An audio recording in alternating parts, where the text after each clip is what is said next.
So once we've created our artwork, how can we use the width tool on it? You'll see I have this character here, my Illustrator superhero, who I've drawn using a combination of the pencil tool and the pen tool, and I've already created some different weights of stroke. If we open up the Layers panel, and if you want to follow along, you can open up Width Tool Artwork Start AI from the Shapes folder. And if you open up the layer here, you'll see that I have separated elements into face, arm, hair, body, etc. And what I tend to do is I'll maybe take the arm group and maybe give that a slightly heavier weight of line because it's more near the front of my character. I start to create a variety of weights using that, but it's still a very even weight of line. So what I tend to do is go in and I'm going to open up my layers and I'm just going to lock everything except for the arm. And then I'm going to go in and start adjusting the width of these strokes. Now, if I try and use my variable width tool, you'll notice that even though I have multiple strokes selected, I can still go in and adjust the strokes one at a time. Now, if I open up my navigator, what we're going to do is just zoom in a little bit. So I'm using the arrow keys to go in increments of 10, and that allows me just to get into a little bit more detail here. So let's just increase that a little bit more. Okay, I can also use Command plus and minus on the keyboard to do that. Okay, so what I'm going to do is move it across here and then pull it down at the beginning, so we're tapering it off. I don't want it to taper the same amount on each side though, so I'm just going to create a new width profile here. So we're getting it moving to a fat end quite quickly here and then tapering it off more slowly here. Now if I want to be absolutely sure of the measurements, what I can do is come in here and just type in measurements. So I double click one of the width points and I can enter precise measurements, so I could go to maybe a value of 2 at the ends and a value of 4 in the middle. Now you can also adjust adjoining width points as well, and that will adjust them in perspective as well. So that's really handy. If I've adjusted this one, but this one hasn't adjusted, click on that and it will keep it in perspective. I can also delete points in here as well. Just by clicking delete, that will delete the width profile of that stroke. So variable widths are also useful if I toggle to the hand tool by holding spacebar and moving up here. Also handy for things like the eye. If I zoom in even more tightly on the eye, you can see her eyelashes here. And if I just go and allow myself to work on the face layer, we can select those and start to make adjustments to them. So I'm going to zoom in really tightly on the eyes and I'm going to select these strokes. And with my width tool, I'm just going to pull the width profile in at the end of her eyelashes. And I get these really nice eyelashes, which are thin at one end and thick at the other. I'm also going to adjust the profiles of these. So we'll just pull those in at the ends. And you can see that I start to make really nice quality lines. Let's make that heavier in the middle there. Slightly heavier and then slightly thinner at the ends. Okay, so you'll see that you start to get a really nice quality of stroke by adjusting these. Now you will get straight edges at the other end of the stroke. You can adjust them just by clicking and dragging the points. Or if I double click the stroke, I could go into isolation mode and select the stroke and go into my stroke options and give it a round end. And that's another way of creating this nice round-ended stroke. So if I do that with all 3 eyelashes, we can just give them all round caps, which is going to look a little bit better than having a flat edge there. Same happens if we go back out, and I'll open my navigator again, zoom out a little bit, and move that down to the Basque region. Sorry, that's a bit of a pun there. Basque region. The region of her Basque, I should say, which is this element here. So it's her clothing. It's called a basque, apparently. So I'm going to unlock the basque. And again, here, what I would want to do is make adjustments to these individual elements within the basque. So I'm going to unlock that, make sure my layer is unlocked. Otherwise, I cannot get access to that, even though this is unlocked. So make sure the layer is unlocked and this basque is unlocked. Then I can select that and edit it.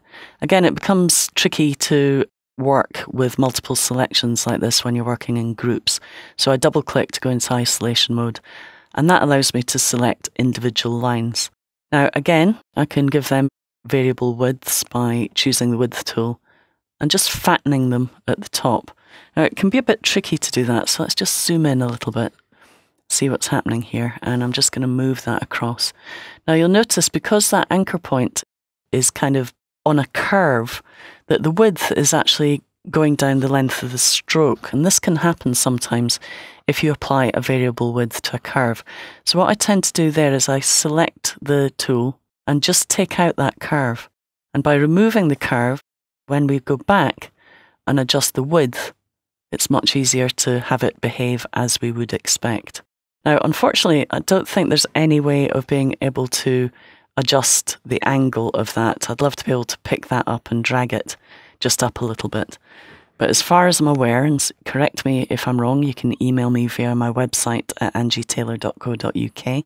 I believe there isn't a way to actually do that at this point.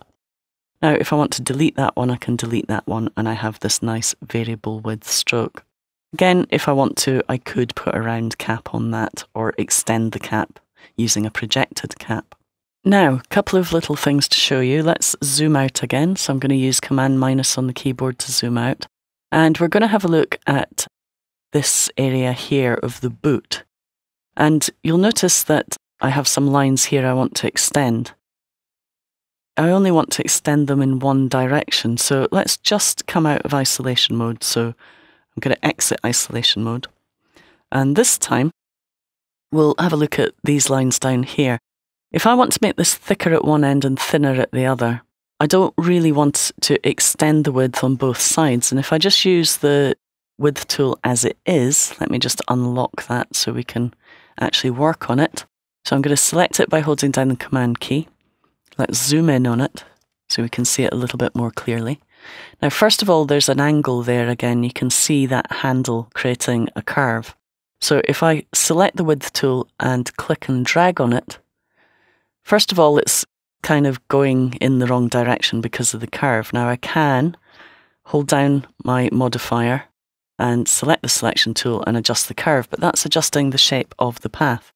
Now I've also got a round end on that, and we'll talk about that a little bit later, but let's undo. And instead, what I can do is I can hold down the Alt key, and now when I adjust the width, it only adjusts the width on this direction.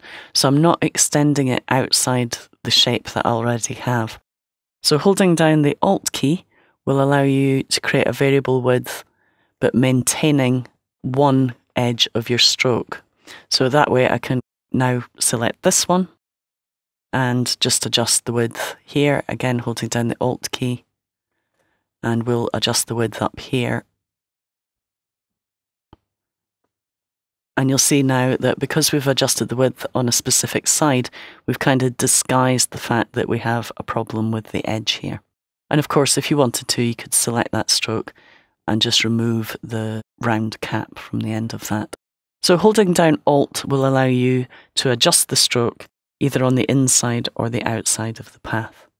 Now finally, another really useful thing, if we double click this to go into isolation mode and then just select that path, you'll notice it's actually created a new variable width profile. So by using the width tool, you can actually create your own custom width profiles, and these can be added to profiles. So if I click on Add, I'm going to call it Angie's shoe profile. And we can now build up a list of weighted profiles to use on the rest of the image. So I don't have to go through and manually tweak every single line in my massive file. All I need to do is create a few width profiles that I'm happy to use, and then I can apply them to the image. So let's exit isolation mode. And you can open up the finished one, which is Width Tool Artwork End, to have a look at my finished width profile artwork. And here we have the finished artwork. And if we open up the navigator, and let's just zoom in a little bit, you can see that how adding these variable line widths to existing strokes really changes the quality of the drawing. And you'll notice that I have a few width profiles up here saved that I've been using, some of the standard ones, and then some of my own ones, my shoe profile, one for line work, one for the basque artwork, and one for the eyes. Now, incidentally, with the eyes, you want one to go in that direction for one eye and one to go in that direction for the other eye. And that allows you to create tapers moving in different directions. I've also added round caps to the end of the eyebrows. So have a play with variable line width. You'll see that even if you don't have a pressure sensitive pen, you can start to get the feeling of being drawing with pressure, even without using pressure sensitivity, using variable width strokes.